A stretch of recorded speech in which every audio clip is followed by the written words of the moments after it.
Parlamento Nacional russo governo atual ajustamento da lei salarial no lei disciplinar onde dignifica o serviço PNT liniang.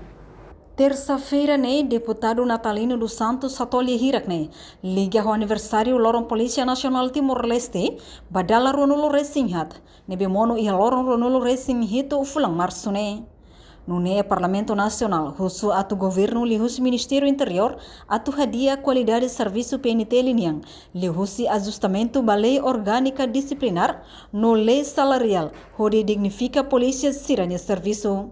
A comemoração ini hari kata Polícia Nacional Timor-Leste tira garantikan tira laten serviço ane sendiri mana besi yang kita mantém ordem no mas beho tinang aumenta bagi kita khusus para Polícia Nacional atau kalau sirene krakau profesional e atu bele garanti apating segurança ba povo. Então, a recomendações para o Comando Geral PNT, no Ministro Interior, a política de segurança nacional, ele hareona pensar sobre o ajustamento da orgânica lei, orgânica polícia, estatuto, não lei disciplinar, polícia, não cari pelo ajustamento da lei salarial, nebe que ele dignifica a Polícia Nacional Timor-Leste sira minha serviço. Maneira que garante profissional, nós temos que ir a condições básicas. Lá os condições de infraestrutura, mas bem condições administrativas, bela que garante sira minha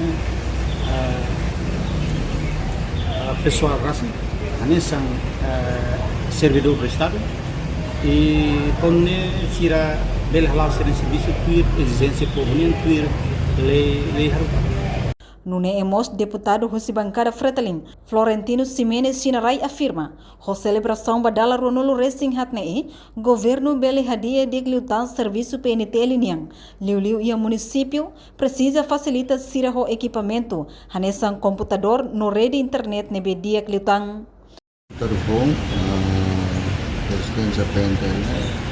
Aku kadang mesti depois kemarin sini pernah jangan pendek dia ekonomi itu saya dia problema balung saya lihat mereka itu aja nih kata mereka nerai pun kemudian mereka itu institusi karena pun hari itu aprende mereka biar kata kawan ini institusi bela laut dia kawan modernisasi ne anono parabéns para ser lorong para ser resistência ao fiar kata institusi ini se continua lá o dia para servir a comunidade. Saya sudah tengki ba ihan saya hal ba dia suku itu kan servisi yang ba ansa internet fasil difícil loh. Sira computador boto dan tahu tinggi modernisasi saya sedangkan tinggi boto ya posto suku aldeia para talvez servisi serne bele ia paralelo nasional para quando ia somos algum problema rumah acontecer carai sira bele hal atendimento da laisco no pura. Além de Parlamento Nacional mos recomenda para o governo atualmente efetivo recurso humano no bele responde a exigência da sociedade civil niang nebedehang polícia sira la dau calo intervenção ao máximo. Reportagem Melda Fátima Televisão Timor-Post. Janela informação ba emohoto atau tem informação atual dia kliu kita haluha hanehang botão subscribe like halo comentário no fahe tutang ba media sosial hoto.